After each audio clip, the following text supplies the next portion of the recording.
Teddy here.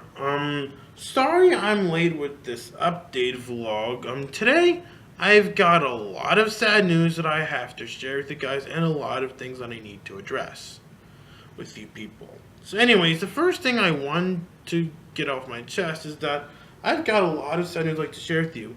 Now the first piece of sad news I'd like to share with you is this. Jason Wingreen, whom you Star Wars fans may know him as the original voice of Boba Fett, unfortunately passed away last month. So anyways, in case you guys are wondering, what do I think about Jason Wingreen? Well, considering the fact that I too grew up enjoying the special edition of the original trilogy, please don't get mad at me when I say that. So anyways, as well as considering the fact that I also enjoyed playing the Star Wars Battlefront games, I would much prefer Tim Morrison as Boba Fett than Jason Wingreen. The same thing with characters like Jango Fett and all the Clone Troopers. And in case you guys are all wondering, what do I think about D. Bradley Baker as the voice of Boba Fett and the Clone Troopers, I will admit he doesn't do as bad as how Dan Castellaneta would do the genie, though though I do prefer Tim Morrison better. Though when it comes to D. Bradley Baker as the Clone Troopers, Jango Fett, and Boba Fett, at least I can tolerate D. Bradley Baker voicing those three characters than how I can tolerate Mark Mosley voicing Mushu, and Dan Castellaneta voicing the genie. So anyways, another piece of sad news I also want to be able to get off my chest is regarding to David Bowie. Now, for those who don't know who David Bowie is not only a singer, but also is an actor as well. In case you guys are wondering what to think about him, well, I also do have fond memories with David Bowie as well. There's this one song that he did that I like, and which did get to appear in the movie Shrek 2, called Changes. And I really, really, really do like that song, I will say. So anyways, another thing with David Bowie that I also do have fond memories with would be, of course, he guest starred in an episode of SpongeBob SquarePants called Atlantis SquarePantas. Now, what can I say, people? I love SpongeBob. I really enjoyed the episode Atlantis SquarePantas. It's one of my favorite post-2004 episodes of SpongeBob SquarePants, alongside with Friend or Foe, Truth or Square, The Gift of Gum, The Best Day Ever, and Professor Squidward. And Driven to Tears. So anyways, back on to my tribute to David Bowie, I also have fond memories with him when he appeared in the movie Labyrinth. And in case you guys are wondering what do I think about the movie Labyrinth, well, let me say this, that I love Labyrinth. Why? Well, not only is it because of David Bowie's performance in there that matters, but also I liked the story in there. And also, the girl in Labyrinth does kind of remind me of a friend from Ardsley by the name of Brianna Gallo. Now, for those who don't know who Brianna Gallo is, not only is she a good friend of mine, but also she's a good friend of my brother Evan as well. And if you're somebody who has gone to multiple different BTC shows for a long time, as in Broadway Training Center we're talking about, anyways, you may remember her from a lot of different shows that they worked on, including Spamalot, The Drowsy Chaperone, Willy Wonka Jr., and many others. And also, if you're an Epic Battles fan watching this, not Epic Rap Battles of History, but Epic Battles, you may remember Brianna Gallo more in Epic Battles as well. So anyways, anyways, back onto my tribute to David Bowie. As was my thoughts on Labyrinth. Another thing I also liked about Labyrinth is that it was made by two creative geniuses, both of which have played a bigger role in my childhood. The first one being, of course, Jim Henson, whom you guys may know him more as the creator of The Muppets and Sesame Street, obviously. Jim Henson also created Bear in the Big Blue House. Excuse me one sec, people. Be right back. What, Dad? I'm still recording. I'm still in the middle of recording. I can't. Okay, thanks, Dad. I'm gonna have lunch later.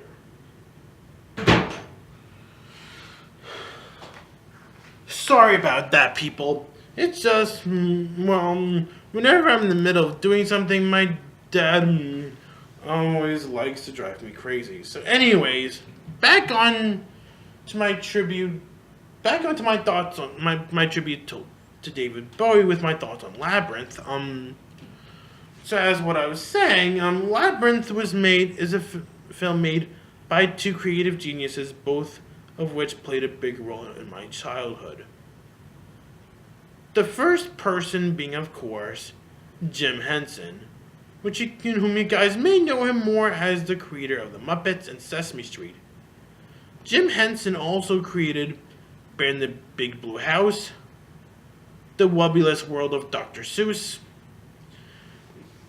and Jim Henson also directed another classic film called The Dark Crystal. Two fun facts that you guys need to know about The Dark Crystal is that not only was it one of the two films that managed to threaten the secret of NIMH despite being overshadowed by E.T. alongside with Tron, but also another Dark Crystal fact that you guys also need to know is that another Dark Crystal fact that you guys also need to know is that this was the movie that would later on inspire Morgan to get into movies. So much so that when Morgan Ledger and Logan Redenbaugh, aka Hewy Toonmore, creator of Hewy's animated movie reviews, both created Fantasy Movie Memories together, the first episode of Fantasy Movie Memories was The Dark Crystal. No joke when I say that. So anyways, and also another thing I also need to point out about David Bowie's performance in Labyrinth is that another thing about Labyrinth I also liked is the song Within You. Now, this is the kind of song I'm pretty sure Jaime Tood would have done a great job singing. Why? Well, if you guys ever did get to see the 300th episode of Mr. Coat, then you'll more likely get a better idea on what I'm talking about. But for those who haven't, I highly recommend you check it out. The link to that Mr. Coat video can be found in the description below. So anyways, in this episode, but I will say this, people. In the 300th episode of Mr. Code, it's basically the one where we see that fella Code appear to be stuck in a video game world. And when Jaime Tood appeared in that same episode, Jaime Tood does get to appear as the video game master. And every time I see Jaime Tood appearing to be the video game master, I tend to jokingly think of him as not just David Bowie's character from Labyrinth, but also I sometimes like to jokingly think of him as groundskeeper Willie from The Simpsons. Come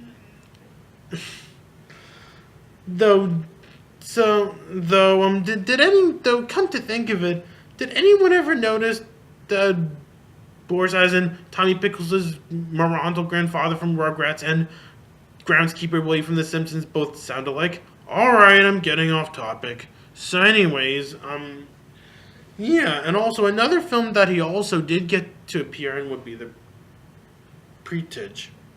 Correct me if I pronounce it wrong. So anyways, Haven't seen that film, to be honest with you, but I wanted to, though. Not just because it stars David Bowie, but also it stars two actors that I like. First one being, of course, the late great Roger Rees, who also starred in films like Return to Neverland, Garfield: A Tale of Two Kitties, the 2006 Pink Panther movie, and also even guest starred in Gargoyles. Anyways, it also stars Scarlett Johansson, who would not only later on go play, no, not Scarlett, play Black Widow from the Avengers, but also she would voice Mindy from the SpongeBob SquarePants movie. So, anyways, yeah, and also another piece of sad news that I'd like to share with you guys is that one of the screenwriters of Big Hero 6 has unfortunately passed away.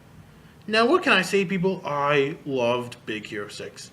Even though my personal favorite animated film that came out in 2014 is actually the Lego Movie, due to the fact that it has a Roger Rabbit-esque style to it, and also it has witty humor. And excuse me one sec, people.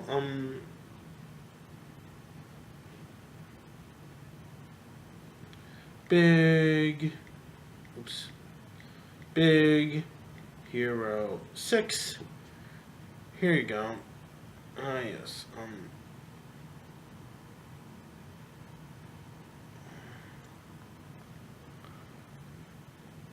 Yes. The screenwriter of Big Hero 6 that unfortunately passed away, his name is Dan Gerson, who would, let's see what films he's worked on. Yes. Dan Gerson has not only worked on Big Hero 6, but also he's worked on Monsters University, Tangled Ever After, Prep and Landing, Naughty vs. Nice, Chicken Little, Monsters Inc., and yeah, Misguided Angels, Big Wolf on Campus, The New Addams Family, Something So Right, and Duckman Private Dick Family Man. In case you guys are wondering what I think about those things, well, the Duckman episode, if I can be honest here, I have not seen Duckman. I don't watch Duckman. I have not seen Something So Right, nor have I seen The New Addams Family, though I did watch one Adam Sandler movie. Nor have I seen Big Wolf on Campus, nor have I seen Misguided Angels. But what I think about the later films, Monsters Inc., I will say I really, really enjoyed. As for my thoughts on Chicken Little, I don't find it to be as bad as what most people say. I mean, yeah, sure, it may not top the charm as seen in films like Little Mermaid, Beauty and the Beast, Aladdin, The Lion King, The Rescuers Down Under, Frozen, Tangled, Wreck-It Ralph, Big Hero 6, Sleeping Beauty, Snow and Seven Dwarfs, Pinocchio, or Return to Neverland. But at least I can tolerate that film more than I can tolerate Strange Magic, with atrocities like Strange Magic, Return to Far, Mulan 2, and Mars Needs Moms. As for my thoughts on Prep and Landing, Naughty vs. Nice, it's a very good short, though I noticed that the animation in there looks just like what I would see coming from Arthur Christmas. So anyways, as to what I think about the short Tangled Ever After, I thought it's a really good short, considering the fact that I really love Tangled. And then, as for my thoughts on Monsters University, I thought it was a really good prequel to Monsters Inc. Anyways, and as for my thoughts on Big Hero 6, I really enjoyed it. But in case you guys are wondering, the two later projects that he's worked on, the Zootopia and Cars 3. Zootopia, I will say I'm so excited about, even though I'm more excited about the new and upcoming Sly Cooper movie, considering the fact that I love Sly Cooper. And, so anyways, now that I've got several tributes out of the way, I've got several things that I need to address with you people. Now, the first thing that I need to address is this. It's regarding to the fate of casual reviews with Bare Rimshot. Now, in case you guys have not noticed by now, a former collaborator, whom I'm not going to say his name, has seriously gone way too far with me by posting false rumors saying that casual reviews with Bare Rimshot is not canceled. Now, I will say this to you people, that if any of you people, and yes, I'm also looking at you, Bruno, in case if you happen to be watching this. So anyways, if anybody, let me say this, people, that if you guys really do want to know about the truth regarding to what happened with casual reviews with Bare Rimshot, don't listen to what Azuchi Guardian is saying. He's just being a big bozo right now regarding to what's happening with casual reviews with Bare Rimshot, as he does not even know what's going on with casual reviews with Bare Rimshot right now. And yes, Azuchi Guardian, already know what a bozo is, so no need to give out the meaning, which means fool, which you also are for not accepting all the criticism you always get. I mean, sometimes, Azuchi, you need to learn to accept all the criticism you have, and it's life. Heck, that's one thing I learned about having any particular kind of job, especially if you want to do something that involves entertaining people. You can't just accept only positive feedback.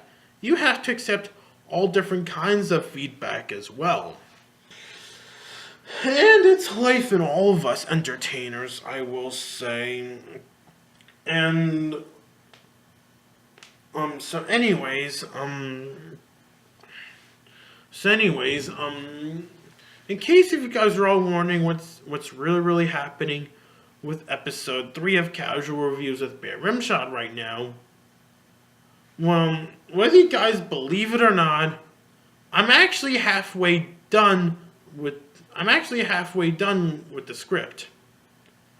And by halfway, meaning I got half done, and I have halfway left to finish up writing the script.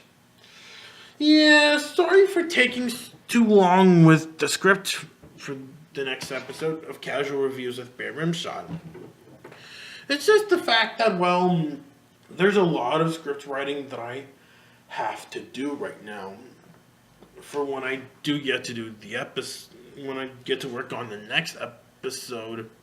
And I quote, based on what I saw on both Facebook and Twitter, that not only am I not going to quit doing casual reviews with Bare Rimshot whatsoever, but also I'm going to make it bigger and I'm going to make it better. So anyways, so based on what's going on with the next episode of Casual Reviews with Bare Rimshot, I will put it this way, that I am halfway done writing with the script. However, if any of you people, if anybody still does not believe me on what I'm saying, and yes, I'm also looking at you, Azuchi Guardian, in case if you happen to be watching this, if you guys really do need, if any of you guys really do need proof that I'm still doing casual reviews with Bare Rimshot without Azuchi's involvement whatsoever, let me say this. Let me tell you this, people. Well, sorry if I'd say this, people, but I'm afraid I can't show any of you people any of my scripts for any upcoming projects I'm working on, especially when it's the next episode of Casual Reviews with Bare Rimshot. Now, the reason why I wouldn't necessarily show scripts in any of my updated vlogs is because if I did, it would ruin a lot of surprises for a lot of people, and I don't want that to happen. And how can I put this? Oh, right. And yeah, as you can tell for this episode, I've been keeping a lot of surprise. Yeah, as you guys can tell, the reason why I don't show scripts on updated vlogs is it would ruin a lot of surprises for a lot of amazing people, and I don't want that. Yeah, I thought I'd try to learn from some of my mistakes that I accidentally made when I was making Epic Battles 2.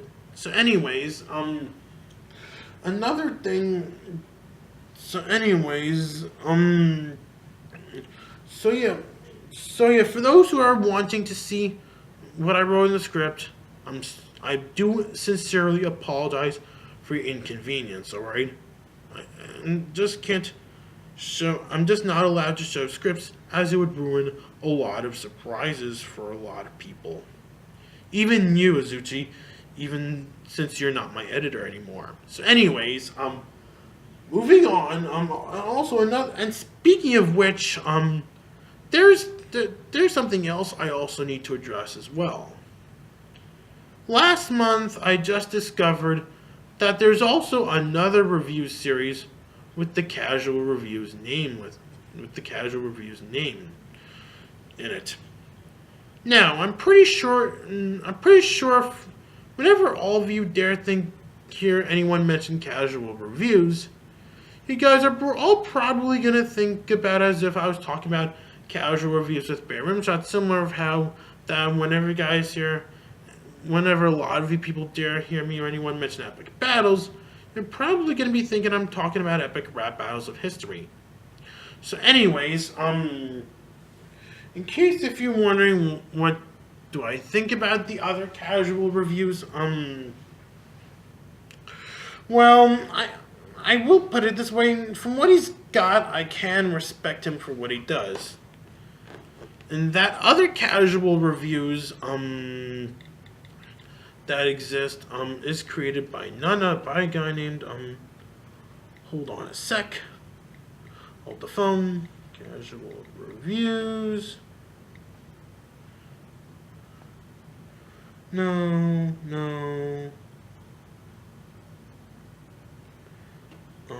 Casual, Iron Man,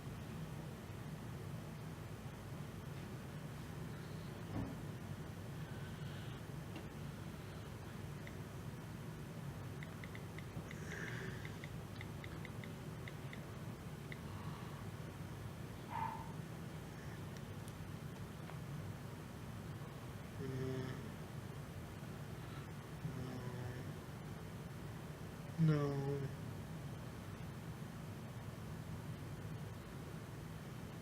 Here we go.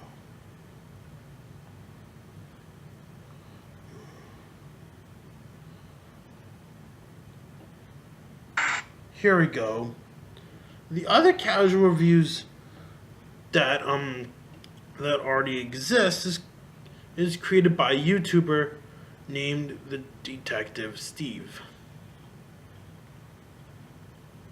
What do I think of him, you guys may ask? Let's just say, from what he's got, I can respect his show the way it is. Even though, however, when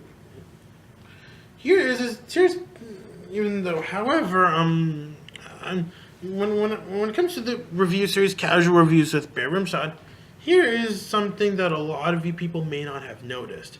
Now, for those who have not seen my first 3 update vlog, now I've noticed a lot of you people have constantly been asking me, where did I get the name Bear Rimshot from, or Casual Reviews with Bear Rimshot that matters. Though when it comes, I will put it this way, with the case of the Bear Rimshot name, I only originally intended to use it for gaming purposes and Twitter. That's it. With the case of reviewing things, for those who have not seen my first 3 update vlogs, I originally did not intend to call it Casual Reviews with Bear Rimshot, but instead would originally intended to call it Teddy's Reviews. When I brought Azuchi Guardian to help me edit my review show, he kept persuading me to change the name from Teddy's Reviews to Casual Reviews with Bear Rimshot. Yet though I said no, but there I did it, made a rare exception. And when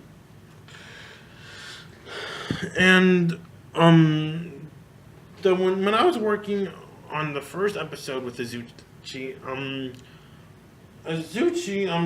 did tell me this, did tell me this one lie about of how that, that if someone was gonna do a review show named after a real name, they're more likely gonna fail.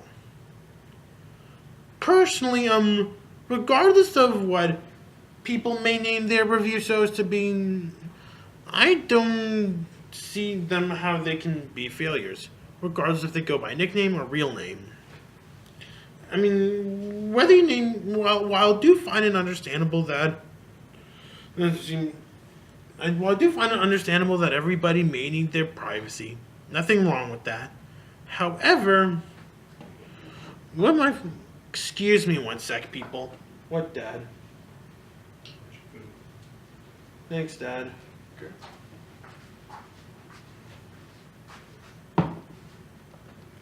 Hey, Dad. So, Dad, say hi to the camera. Hi, camera. So, anyways, moving on, back on, so anyways, as what I was saying, well, if you're somebody who thinks that naming review shows after real names can lead to failures, think again. Whether you guys believe it or not, I've seen 3 web shows on the internet that appear to be named after real people. And no joke when I say that, alright? In case you're wondering what 3 web shows can possibly succeed being named after real names, I'm about to explain right now. The first one being, of course, Vaulting, created by Boston native Morgan Ledger. What made Vaulting a major success is basically when you do get to watch Vaulting, you guys will see that that the kind of movies that Morgan would review are mainly movies that are more underrated. Now, for those who don't know what the word underrated means, underrated basically means think of more like The Rescuers Down Under underrated. Think of more like underrated is basically where, when we're talking like movies, it would basically be something that appears to be so good it ended up being very disastrous. Here are some good examples of underrated movies that exist. You've got The Rescuers Down Under. That movie is underrated. It was so good, it's a shame it ended up being a box office failure. And then, of course, you got The Secret of Nim, also underrated. It became the Citizen Kane. It has been proclaimed to be the Citizen Kane of Don Bluth films. And despite being proclaimed to be the Citizen Kane of Don Bluth films, it didn't make much money at the box office. And say whatever you guys want about The Black Cauldron, I thought The Black Cauldron was a really underrated movie. Sure, it may contain some dark imagery, but for what it's got, at least for what it's got, I thought it's enjoyable, even though it's a shame it didn't do well at the box office. So anyways, what I'm trying to say right here is Vaulting is basically a review series that is basically a series of reviews of movies that did not do so well at the box office. Not only are we talking about gems like The Rescuers Down Under, but also we're talking like films that end up being so terrible it lost a lot of money. Like we're also talking films like Marzine's Moms, Wired, Barney's Great Adventure, the live-action Cat in the Hat film, Jetsons the movie, or basically any of that stuff.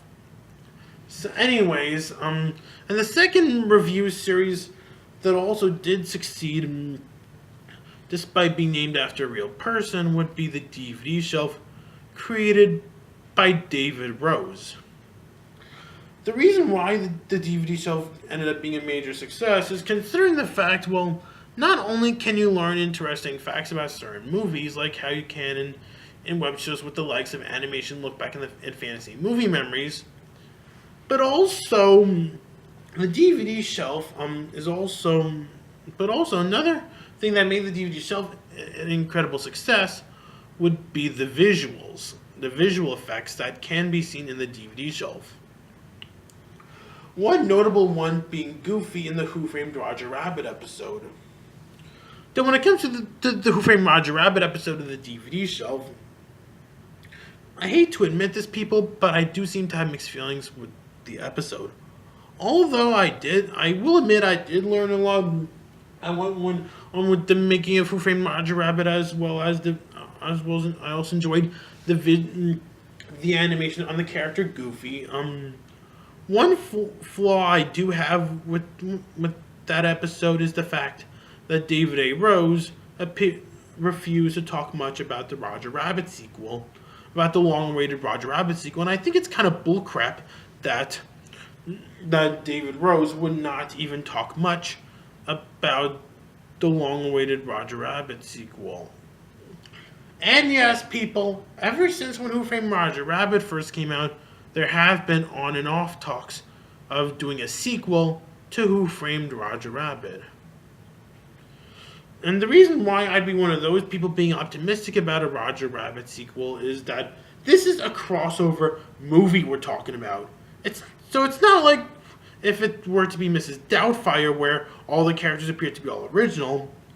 It's more like films like Wreck-It Ralph and the Lego Movie, as well as games like Super Smash Bros., Kingdom Hearts, Epic Mickey, Disney Infinity, or any of that stuff, basically.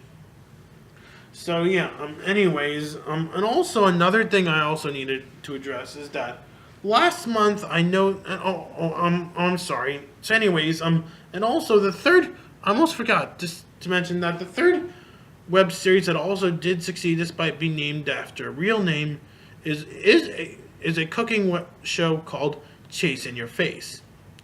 Now, for those who don't know what Chase in Your Face is basically a cooking show.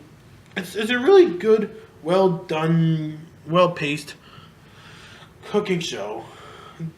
The way the guys, believe it or not, I first heard about Chase in Your Face at school in reading class.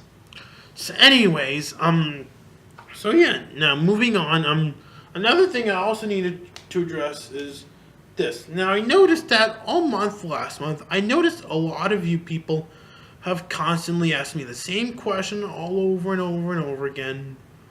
Why am I growing a beard for? Well, it's funny that you should all ask me that. The reason why I've been growing this beard is for when I do get to do filming for the next episode of Casual Reviews with Bear Rimshot. Yeah, as you guys can tell, it's more of a subject matter issue that matters. When I say that, I meant, well, what I'm trying to say right here is that my goal for all future episodes of Casual Reviews with Bear Rimshot, beginning with episode 3, is to make sure that all the jokes would appear to be not just clean to make it family friendly, but also make sure that they're all relevant to the subject matter of the episode this time. And same would go with all the memorial honors as well. Though the memorial honors that I'll be giving out in episode 3 of the show, you will see a lot of memorial honors being given out, all of which will be kept reasonable. One memorial honor that I'll thankfully be able to give out for episode 3 would include one based on Jew Wario. Now, the reason why, now in case if you guys are all wondering whether or not I'm still bothered about the fact that I was unable to give out my memorial honor to Jew Wario in episode 1, well, technically, I'm not bothered about that anymore at all. I can understand why Zuchi wouldn't let me do a memorial honor out for Jew Wario. Not just because due to the fact that he disliked, not just because Azuchi Guardian is a big hater of Jew Wario, but also due to the fact that, well, what does Jew Wario have to do with Disney Infinity? Nothing. And look, Azuchi. Now, one thing that you as a Guardian that I noticed you often misunderstand about is, the memorial honor you gave out in my Return to Neverland review regarding to Colin Wyckoff, aka Kitty0706, look, Kazuchi. Nobody's saying that you're wrong for liking Kitty0706. If you like Kitty0706, I can totally respect your enjoyment for Kitty0706, alright? It's just that, well, the reason why you have people biased about that memorial honor you gave out to Colin Wyckoff, aka Kitty0706, is because, well, one thing that you kind of forgot to look at, that you'll have to look at is this. What does Kitty0706 have to do with Return to Neverland? Nothing. In reality, I don't technically see any major connections between Kitty0706 and Return to Neverland. Now, don't get me wrong though, I don't have anything against Kitty0706, it's just that, well, doing a memorial honor of Kitty0706 for Return to Neverland review is basically just like doing a Robin Williams. It's basically just like giving out a Robin Williams memorial honor for a Little Mermaid review. What does Robin Williams have to do with Little Mermaid? Nothing. So that's the point I'm pretty sure a lot of people seem to make to use it, why there are people who can be biased about it. So yeah, nobody's saying you're wrong for liking Kitty0706. It's just that, well, it just makes no connection. So yeah, so anyways, the reason why I would ever give out a memorial honor to Juwario is because, well, for episode 3 is because due to the fact, well, the reason why when it comes to Juwario, it definitely makes more sense that I do a memorial honor to Juwario for episode 3 instead of episode 1, considering the fact that there are some ties between Juwario and the What is a Public Apology editorial. What does Juwario have to do with what is a public apology, you people may ask? Well, let's just say, this. Well, considering the fact, well, the What is a Public Apology editorial is basically an editorial that's supposed to be made to promote both Epic Battles 2 and 3 alike, and to get you people all excited about more Epic Battles sequels coming, as well as me redoing my Bar Mitzvah. And yes, people, I am redoing my Bar Mitzvah to go with the way of how I originally intended to be. So anyways, and plus, Juwario also did get to play a bigger role in Epic Battles. When it comes to Juwario, he has been among one of the fan favorites for Epic Battles.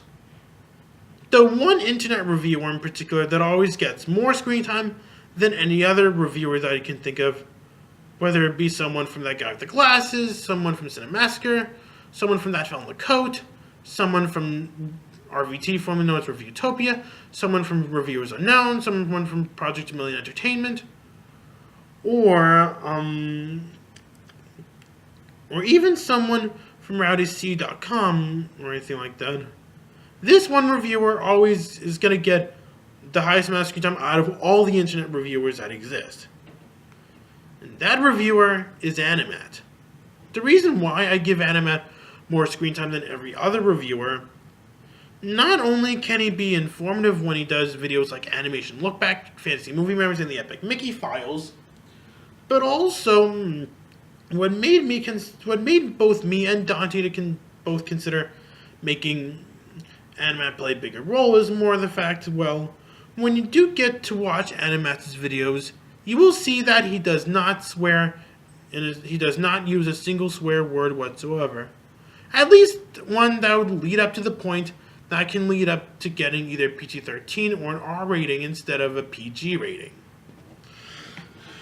So yeah, so anyways, and also, speaking of Kitty0706, that's also I need to address.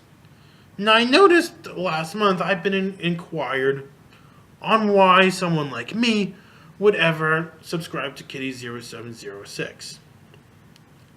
And no, people, it's not because of my former editor at all.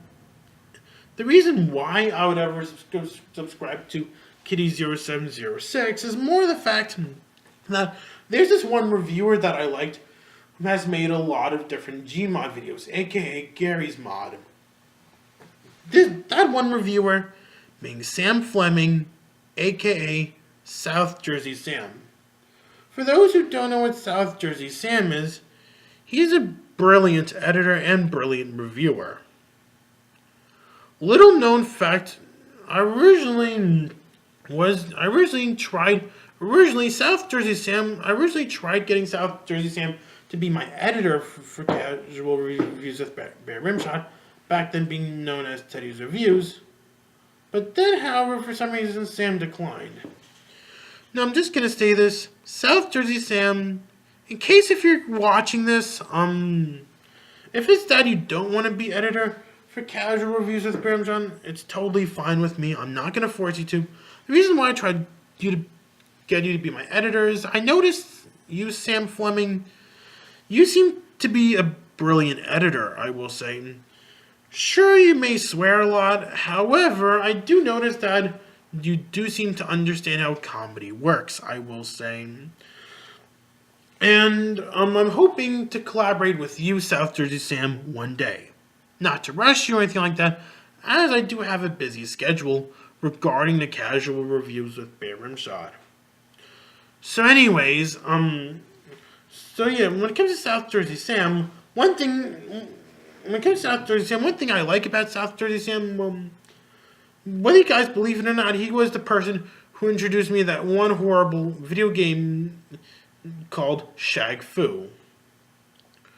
Which I will admit, I'm not gonna lie, I'm gonna take South Jersey Sam's word about the game Shag Fu. But in case you're all wondering what do I think about what Shag Fu: A Legend Reborn has to offer, it looks way better than what the original Shag Fu has to offer. And, so anyways, back on to why I would ever consider subscribing to Kitty0706. The reason why I would subscribe to Kitty0706 is basically the same reason why I would ever also subscribe to another YouTuber Azuchi likes by the name of the Gaming Historian. Only this time, when it comes to the Gaming Historian for me, unlike with Kitty0706, which is based on my love for South Jersey Sam, the Gaming Historian, on the other hand, is based on... The reason why I would ever subscribe to the Gaming Historian is because, based on my love for a web series I'm pretty sure all of you know I enjoyed watching, called Animation Look Back. And also another thing I also really do need to address is yes, one final thing I also wanted to address is whatchamacallit, I know it's on the tip of my tongue.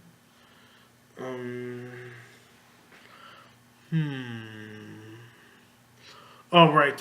And then also there's something else that I, as a reviewer, also need to address.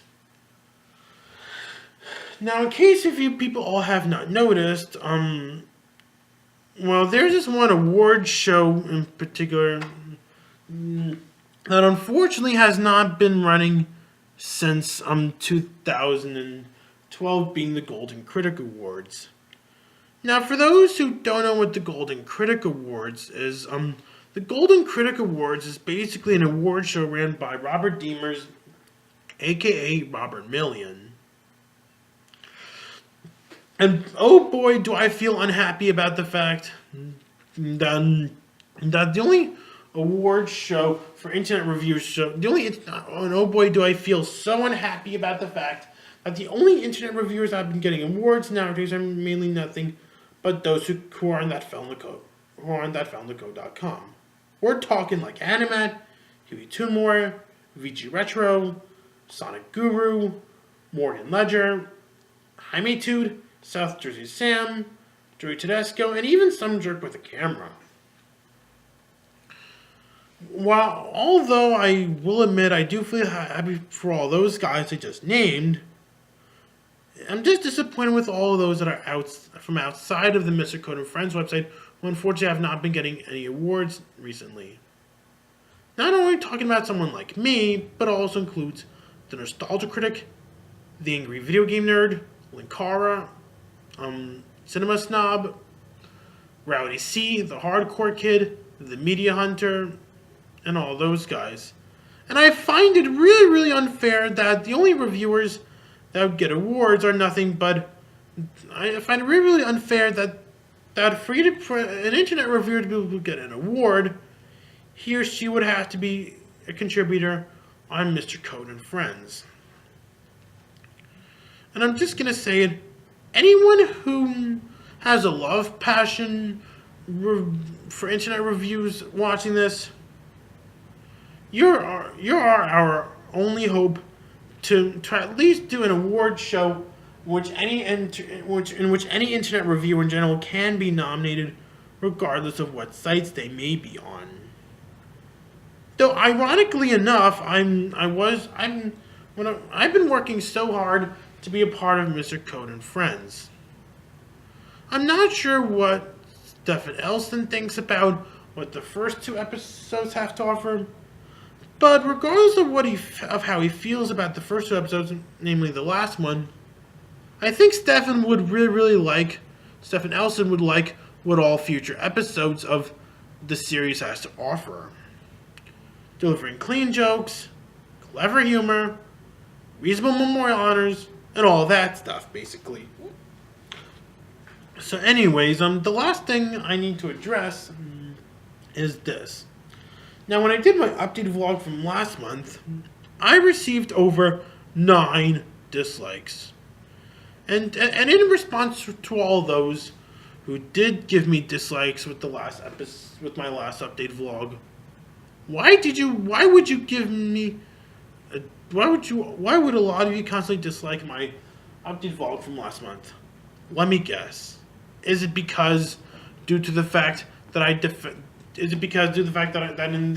same update vlog I defended the use of real life personalities? Well, guess what, people? 2 simple words, too bad. I'm still, no matter what you people all do, both Dante and I are both still going to defend the use of real life personalities for multiple different reasons. Well, I guess what I didn't clarify is that, and no, people, we're not identity thefts, and I can assure all of you for a fact that all of your identities will be kept safe and sound. And when I do include real personalities, it's mainly people that I personally got to know from my lifetime. Otherwise, if I did not, we're talking like people from outside the internet. We're talking people from my family, people from Ardsley, people from Andrews, Westbrook, Kutz. We're talking like in the physical social community, not including Facebook nor Twitter. Though the only internet people I would consider including in Epic Battles are more likely internet reviewers. And how can I put this? Oh, right. And the reason, and also that when it comes to the ref personalities in Epic Battles, I think a lot of you, especially for those in Westbrook, are pretty much. I know one thing when it comes to the use of real personalities in Epic Battles, I think some people in particular, I'm not going to point your fingers, have hated the use of real life personalities just because of the following reasons. Now, the first reason why a single person can likely slam the use of real life personalities in Epic Battles is just because they all have midichlorians. Now, look, people, the reason why midichlorians exist is basically because due to the fact, well, these are all things that all Jedi must have. Because without midichlorians, Jediism would not even exist. Meaning thus, in other words, if it weren't for the existence of midichlorians, Luke Skywalker would not even fulfill to become a Jedi. Not only that, but also if it weren't for the existence of midichlorians, Rey would not even become a Jedi either. And yeah. And the second reason why some of you people may be biased about these overactive personalities is also because they never been in a crossover before. That is no good reason to hate a particular character appearing in a crossover. I mean, that film the coat himself did once bring up a really good point that a movie or a game can't be bad until when it's depending based on how it's executed. And in the words of that film the coat, just because one may sound disappointing, that doesn't necessarily mean that the rest are. And keep in mind that for epic battles, there have been plenty of characters that have appeared in epic battles, but unfortunately have never been in any other crossover beforehand. Now, let me give you some prime examples of characters that sadly never been in a crossover, but thankfully did for epic battles. One big example includes Jane from Return to Neverland. The reason why Jane has never appeared in any other crossover besides epic battles, not even Who Framed Roger Rabbit, not even House of Mouse, not even Disney Villain's Revenge, not even Kingdom Hearts, not even Epic Mickey, not even Disney Infinity, heck, not even Jake and the Neverland Pirates, is considering the fact, well, this is a Disney sequel character we're talking about right here. And you know what happens with characters originated in Disney sequels? They don't get to appear in any crossovers coming from Disney. Not even in Kingdom Hearts, not even Epic Mickey, not even in Disney Infinity, not even House of Mouse either. Though with the cases of things like, with the likes of Who Framed Roger Rabbit, Disney Villains' Revenge, and House of Mouse, as well as the original Kingdom Hearts and Kingdom Hearts Chain of Memories, I find it understandable why we don't see Jane appear in any of those crossovers I just named. With the cases of Who Framed Roger Rabbit and Disney Villains' Revenge and House of Mouse, they all first came out before Return to Neverland first came out. And with the case of the original Kingdom Hearts and Kingdom Hearts Chain of Memories, the Peter Pan story that's been used in both Kingdom Hearts and Kingdom Hearts Chain of Memories is loosely based off of the original Peter Pan. You know, the one with Wendy, John, and Michael, all paired to be the main characters. And with the cases of appearances like Epic Mickey, Disney Infinity,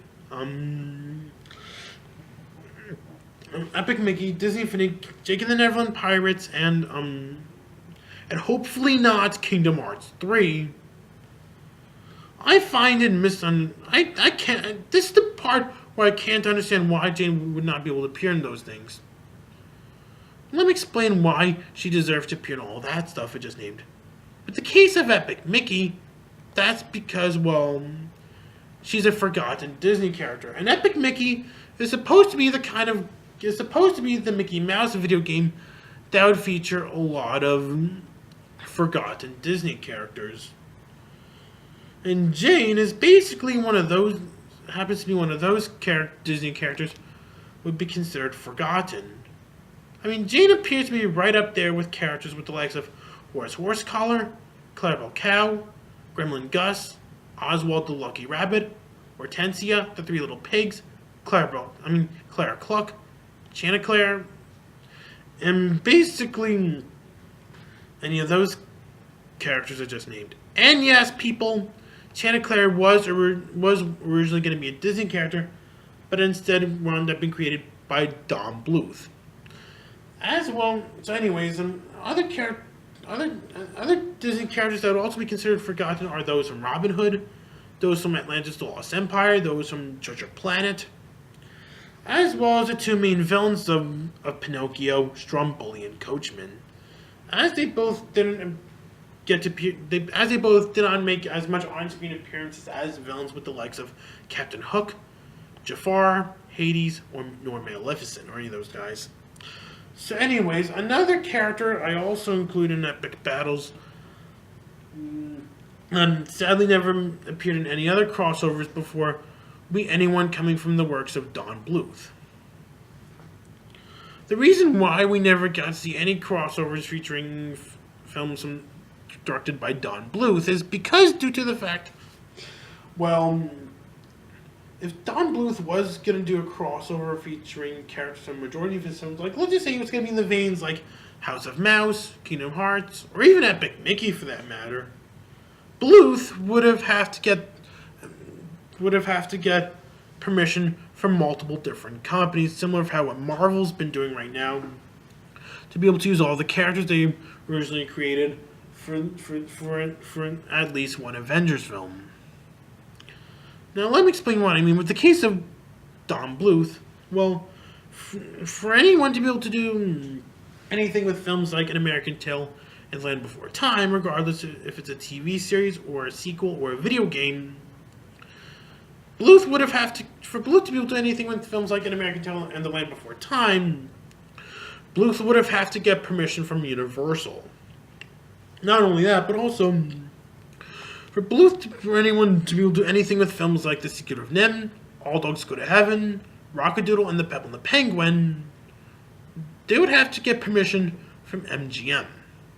And for anyone to be able to do anything with Don Bluth's interpretation of Hans Christian Andersen's Thumbelina and A Troll in Central Park, people would have to get permission from Warner Brothers. And to be able to do anything with films like Anastasia and Titan A.E., Bluth would have to get permission from 20th Century Fox.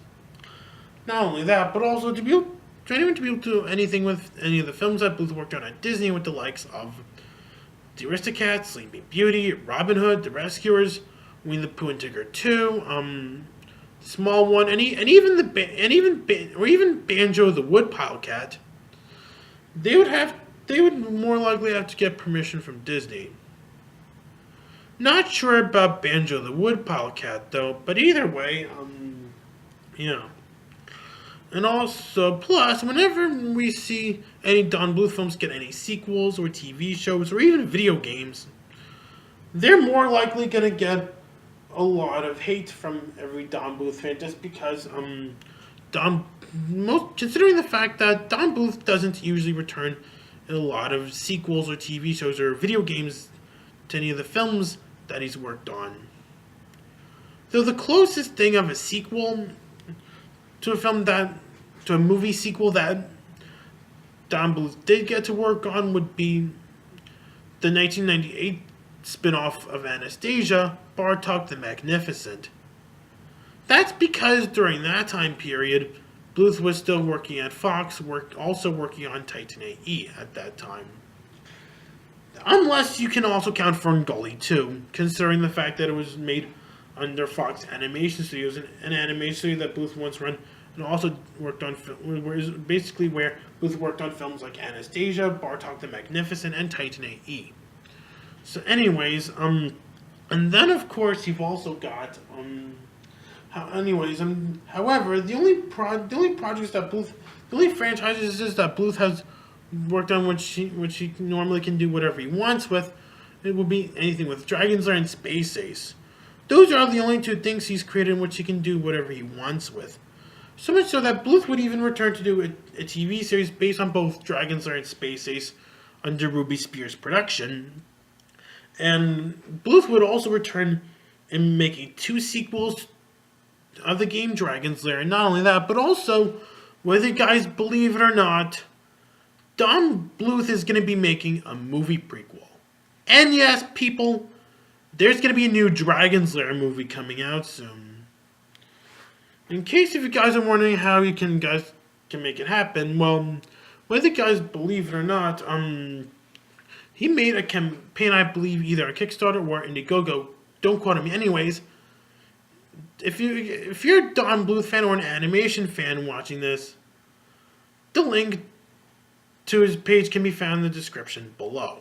So anyways, and also another character I also did get to include that never got to be in any other crossover would be the works of Studio Ghibli.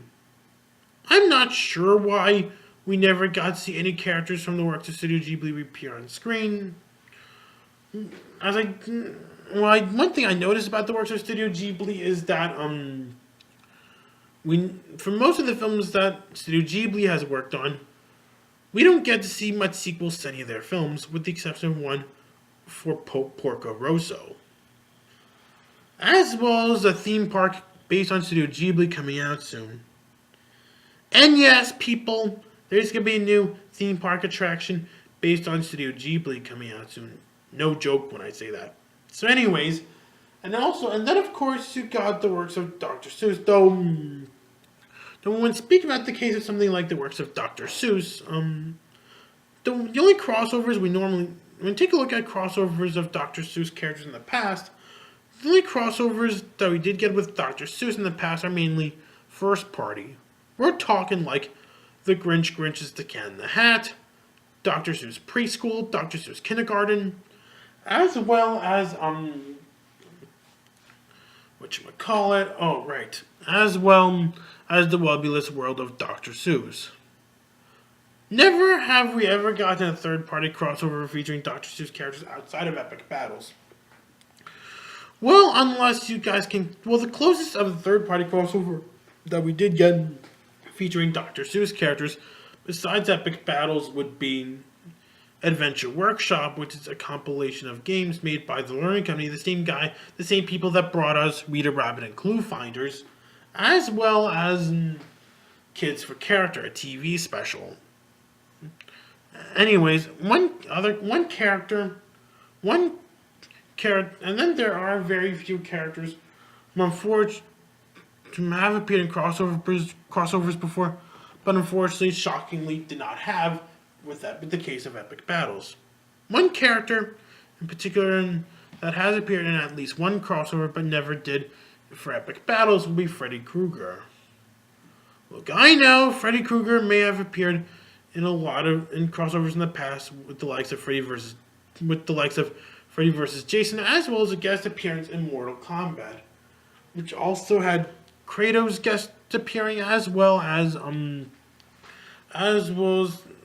ironically enough, Kratos alongside two other regular characters in Mortal Kombat, consisting of Scorpion and Sub-Zero, but all did get to appear in Epic Battles. So anyways, the reason why Freddy Krueger has not appeared in Epic Battles is because due to the fact, although I've been tempting to add in Freddy Krueger, and it's just that, if I did add in Freddy Krueger, then this is the moment where people, if anybody dares see Freddy Krueger appear in Epic Battles, this is a moment where people can feel easily traumatized. This is a moment where kids would have to be traumatized for life, just like how they have with the Sharptooth from Land Before Time, the Abominable Snow Monster from Rudolph the Red-Nosed Reindeer, Grendel from Beowulf, Smaug from The Hobbit, or even Maleficent in dragon form from Sleeping Beauty, or any of that stuff. He would have scared the crap out of kids, just like what the Sharptooth from Land Before Time did. So anyways, this wraps up Teddy's Updates February 2015. I hope you all have a happy Valentine's Day. And also, stay tuned next week for a new video for a vlog where I share my thoughts on MagFest. And yes, people, I'm going to go MagFest this weekend, alright? So anyways, this is Teddy Macedo, signing off.